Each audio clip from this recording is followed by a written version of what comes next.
Hello. At the start, I want to remind that written version of the guide will be posted in the video description, like always. However, it won't be as detailed as the video one, because of limited space. If you struggle to replicate the build just from written guide, please watch the video. I've explained the build in more details. Today I will show you my new build for Elementalist that you can use in Titan Hunt. Elementalists have a lot of various builds to pick from, multiple stack skills and even multiple spender skills, so there is definitely plenty of variety for this character. I decided to build around burn spender skill, hit explosion. This build focuses on late game damage, so I recommend using it in the base Titan Hunt level, maybe Sigil +1, because it has kinda rough start. Anything above that just makes enemies more tanky, while not giving us extra reward. Naturally, we run last Sigil to have access to Void King and its powers, and get all possible types of materials, including the Void Essences. We pick third weapon, which gives us access to our main skill, which is Hit Explosion. Unfortunately, this time artifact power doesn't give us much, other than some extra hits to apply burn.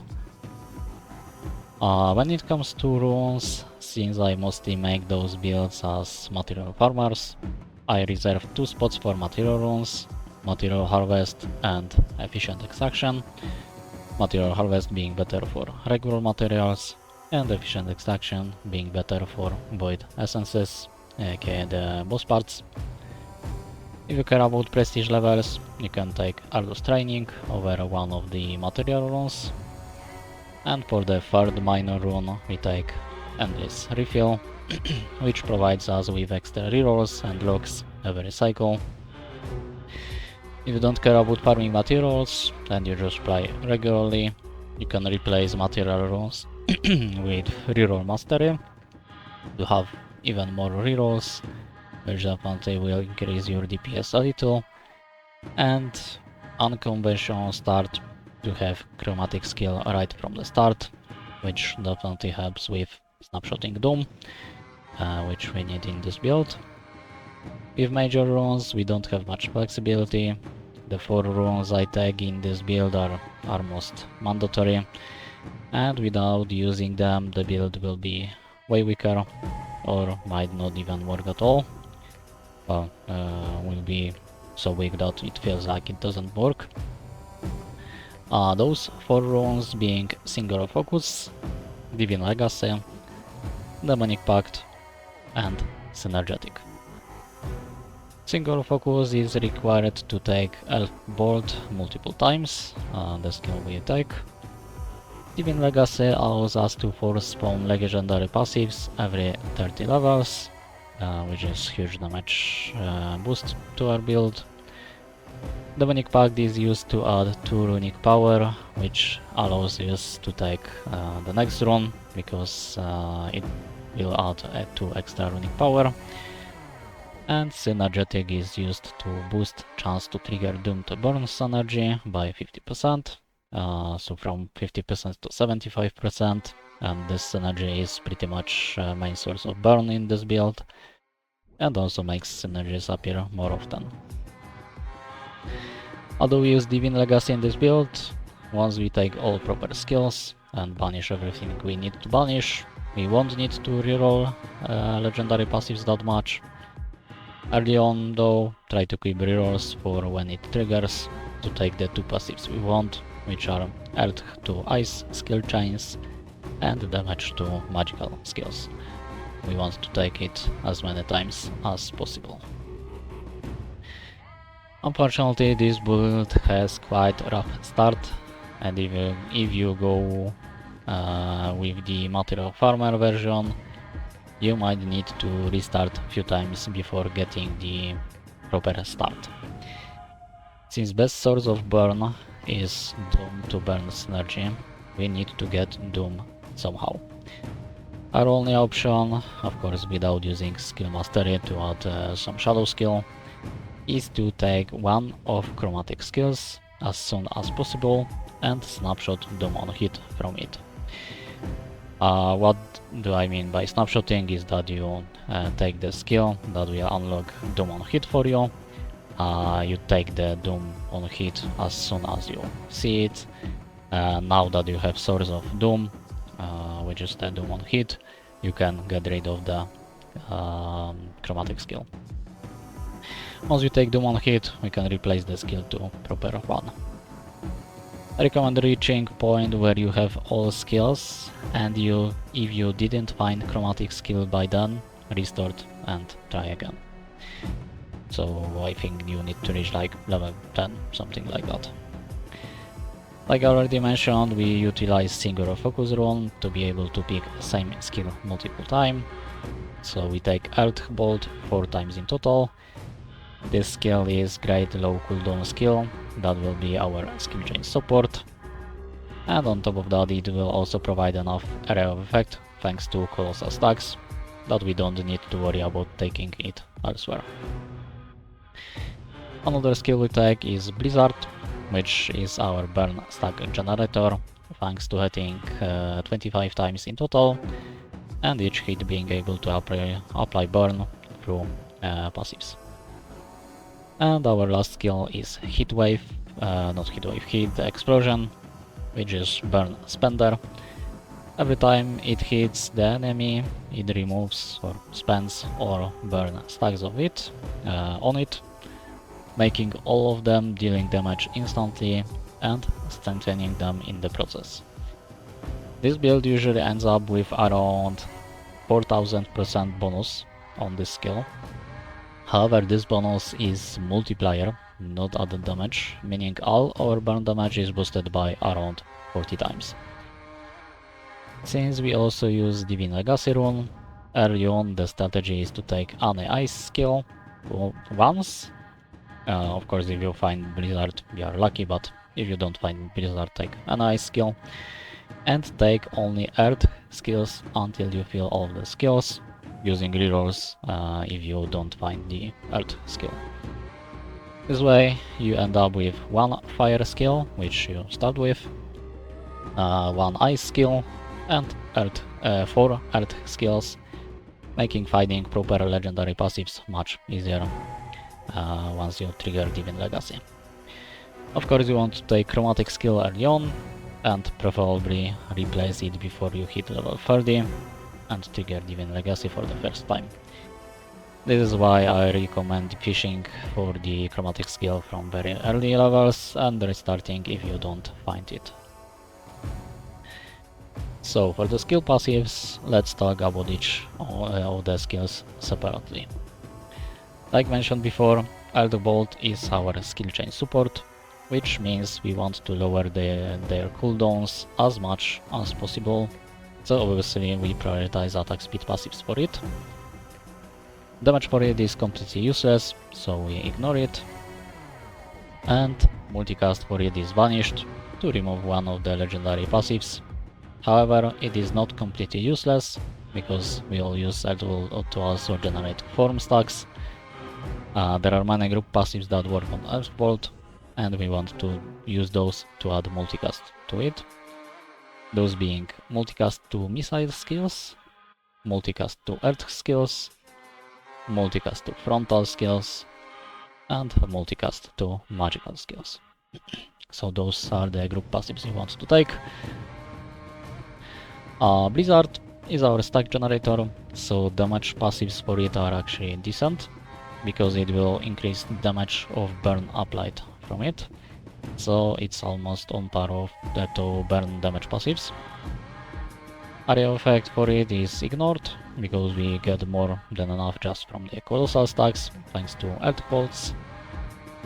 And Multicast for it is banished, because skills triggered by skill chains cannot multicast. Group passives we want to take for this skill are mostly shared with Heat Explosion, so I will list them when talking about that skill. But one that we want to take, and that works just for the skill, is crit chance to non-Earth skills, because increasing crit chance of it will result in more burn damage applied by the Blizzard. And lastly, For the hit explosion, which is our main damage dealer, since it's spender skill, we don't care about its actual hit damage, only about its damage multiplier part. Only way to increase it is to take damage passives for it. Like mentioned earlier, this is damage multiplier, not added damage, so damage passives for the skill take priority over any other ones. Attack speed for it is ignored, because casting it more often does nothing, as long we cast it often enough to not waste any burn tick, and few points into fire skill chains takes care of that. Area of effect for it is also ignored, for the same reason as with Blizzard, we get enough from the Collosal stacks. For the group passives, like mentioned earlier, we pretty much care about only damage. That's why we want to take damage to area skills, damage to magical skills, and damage to non-earth skills. All three of those options will also work on Blizzard, boosting burn damage applied by it, so they kinda double dip. For offensive stats, passives, naturally our top priority is cast frequency, to lower cooldown of earth bolts to lowest possible. Right after it, the priority takes crit chance, as it is highest boost to do damage. And after that comes crit damage. Damage is mostly ignored, since burn damage passives just gives much more fire point, so even white tier of burn damage is better than blue tier of the regular damage, or Leviathan. And area of effect is ignored completely, because we get enough from Collosal. Multicast is banished, because as mentioned earlier, skills triggered by skill chains can't multicast, and it also removes one passive from legendary passives pool. For defensive stats, early on we definitely want to take some movement speed, otherwise it will take ages to get from one encounter to another. In my run I got very unlucky with that. Take it until you feel fast enough, usually stop at around 250 to 300% extra, depending how many levels of Leviathan I took, to offset the penalty. When it comes to HP, it depends on your gameplay. Personally, I almost never get hit, and if I do, it's deeper in, where I would get one shot even with a lot of HP. That's why I only take HP when there is nothing better available, which gives me just enough to tank some ground damage if you are stuck in some poison or something like that. But if you prefer to be more tanky, you can pick it more often. And for the armor and block, they are completely ignored, because later on enemies penetrate 90% of our defense. Since Magnet or the XP passives don't work on the XP we got in the past, the earlier we take them, the better their effect is in the long term. You can take white tier passives until you reach 100% extra. After that point, take only green and blue tier passives. And once you reach 200 extra, take blue tier whenever it appears, and green tier only when there is nothing better available. So pretty much after reaching 200 we stop prioritizing XP. Like I already mentioned earlier, skill chains are a very important thing in this build, and that's also why we use Divine Legacy Rune to force spawn legendary passives every 30 levels. Although we have access to two of them, we only focus on Earth to Ice skill chains, take it every time you see it. And for the Earth to Fire, take it once as soon as possible, and after that you can take it when you happen to see it and there is nothing better available. Even 1 point should be enough to cast Heat Explosion often enough. When it comes to negative effects, we obviously focus on Burn, but we also use various other ones for different effects. From the start we have access to Burn and Slow, and our first priority actually is Doom on Hit, not Burn. Once you take Chromatic Skill, you will be able to find Doom on Hit, take both white and green tier as soon as possible, only once, and on top of that take Doom on Crit once. Ignore Doom damage and Doom instant damage, they are useless in this build. Naturally, since our build focuses on burn, we also want to take burn on hit, burn on crit, and burn damage every time we see them. Burn frequency is also very good, and the instant burn damage is also good to take, especially if we find it early on. Naturally, burn damage takes priority over burn on hit, however try to get both of them every time green tier appears, and white tier when there is nothing better available. As for the slow, we start with one source of it already, and we also take ice skill early on, adding second source, which is enough to unlock slow to disarray synergy, so we don't need to rush slow on hit passives. Just take slow on hit both white and green tier once, and slow on crit also once, whenever there is nothing better available, and ignore those passives after. As you take to slow to disarray synergy, you will start finding disarray passives. Ignore them entirely, don't take them even once. Synergy alone is enough to reach hard cap of 200 stacks, and picking one extra passive of the disarray would unlock disarray to bleed synergy, which you would need to banish. Disarray will give on average 1% more damage per stack, so in total it makes our build deal 3 times more damage. Elementalist Ascension not only is pretty bad when it comes to damage or utility, it would also clutter our passive pool with poison passives, that's why we disable it completely. You can do it in the starting menu before starting the run. Already briefly mentioned synergies when talking about negative effects, but I also want to add more details about it. Doom to Burn synergy is our top priority in this build, and it is also only synergy left that is not banished. We want to banish other synergies because we use synergy to take a Rune, that increases chance of finding the synergies, so we want to make sure that when we find the synergy is the one we want to get. This means that we banish slow to disarray synergy after taking it once, and we banish burn to slow synergy without taking it at all. So I already mentioned few banishes during this guide. Now I also list the remaining ones and remind the other ones that we also already talked about. With our banishes we mostly focus on cooling legendary passives pool to make it easier to take 2 passives we want every time we trigger Demon Legacy. Since Multicast is mostly useless in this build, we banish Multicast to all of our skills, meaning Multicast to Earth Bolt and Multicast to Blizzard. Hit Explosion doesn't have Multicast passives, so we don't need to worry about that one. On top of that, we also banish regular Multicast and Multicast to non-Earth skills. In addition, we banish 2 synergies, which are slow to disarray, of course after taking it once, and burn to slow. Since both of our main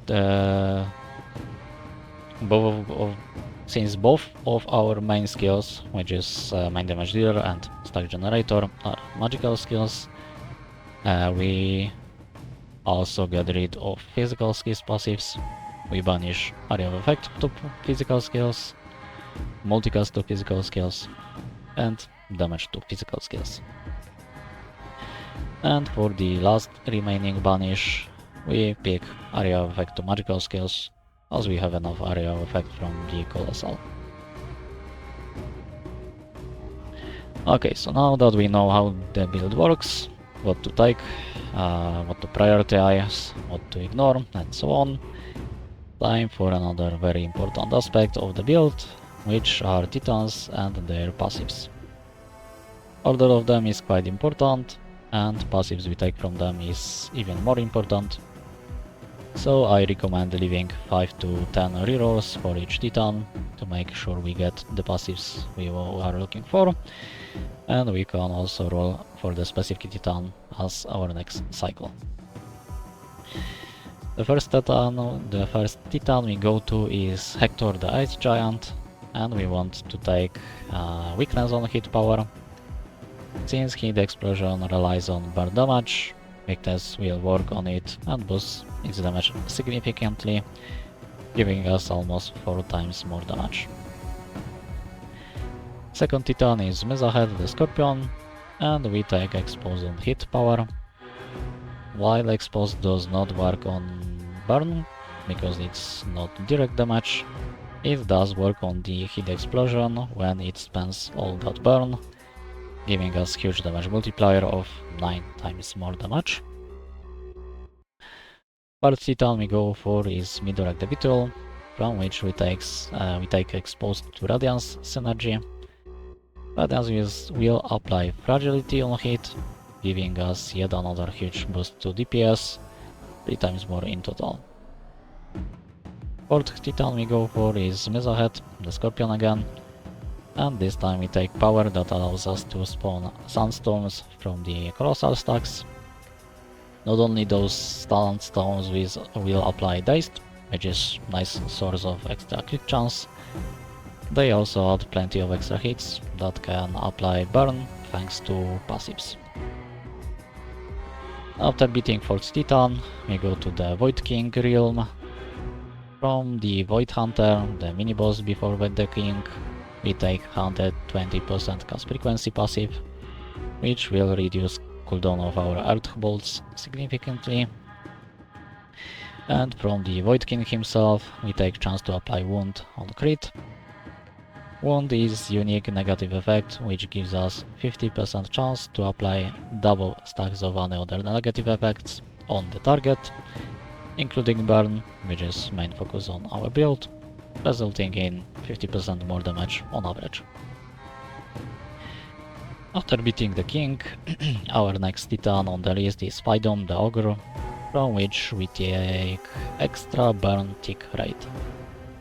Because this doesn't shorten the burn, instead it makes it tick more often in the 4-second duration of the burn has. It results in more burn damage applied on the target, meaning more burn damage for hit explosion to spend. 7th Titan on the list is Armonak the Spider, from which we take Disarray to Disoriented synergy. Disoriented provides 1% more crit damage per stack, so that's another 3 times more damage for the build. 8th Titan we will be fighting is Brokend, aka the Lizard, from which we take Shattered on hit power. Shattered reduce armor of enemies by fixed amount. For Titan Hunt, 200 stacks is hard cap, so minus 200 armor on enemies. This means the more armor enemies get from each cycle, the weaker Shatter gets. However, later on we use it for other power, so it's still worth to take.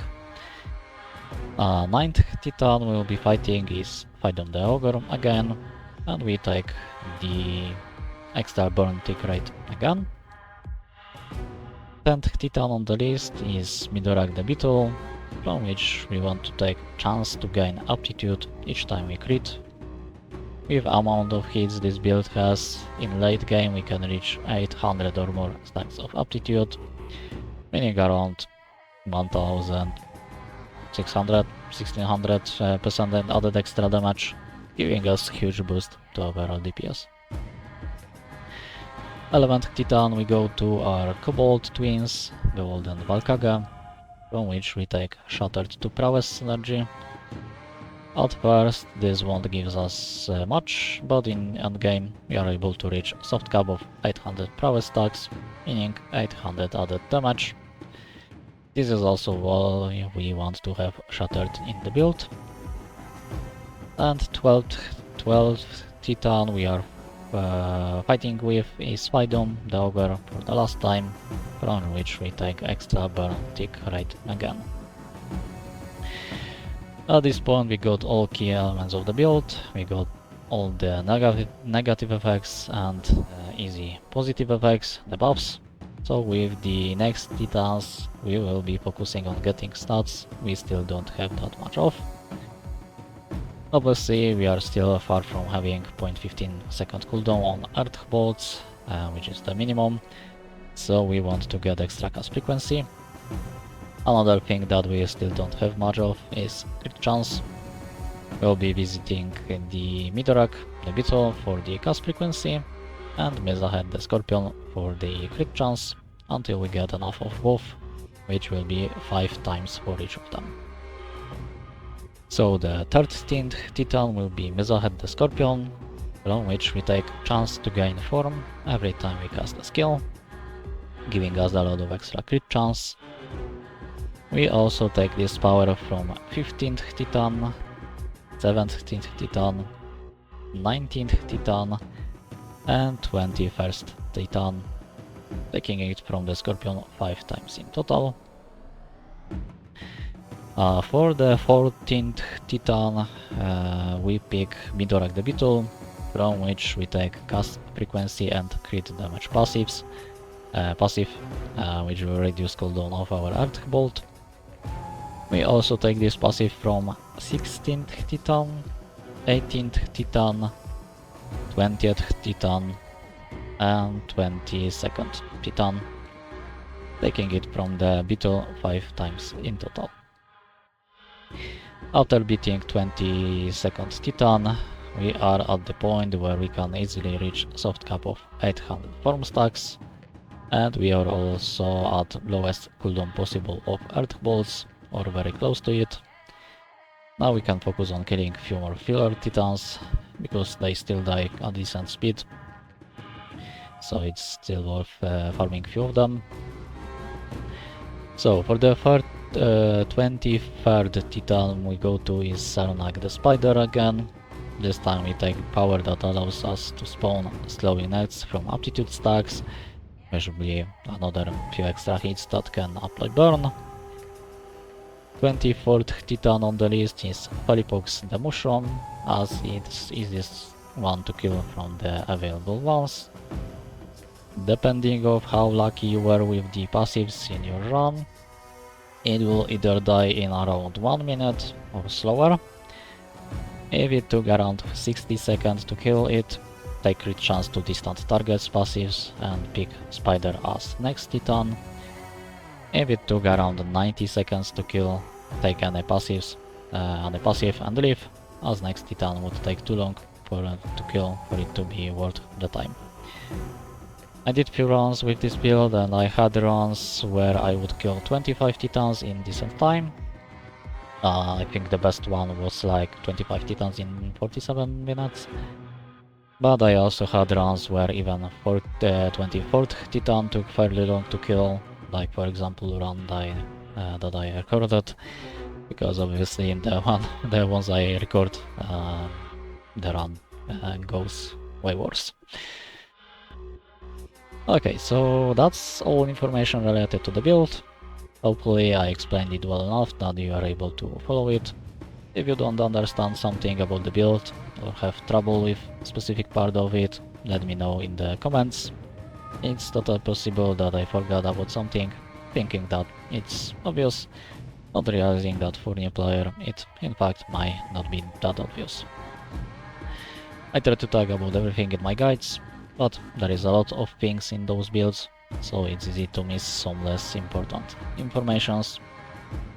You can also watch the full run of the build in the video I posted yesterday. I put link to it in the video description as well. I hope that this build will help you with farming, or maybe you will learn something that will help you in creating your own builds. Thank you for watching, I will see you in the next one. Have a good day, bye bye.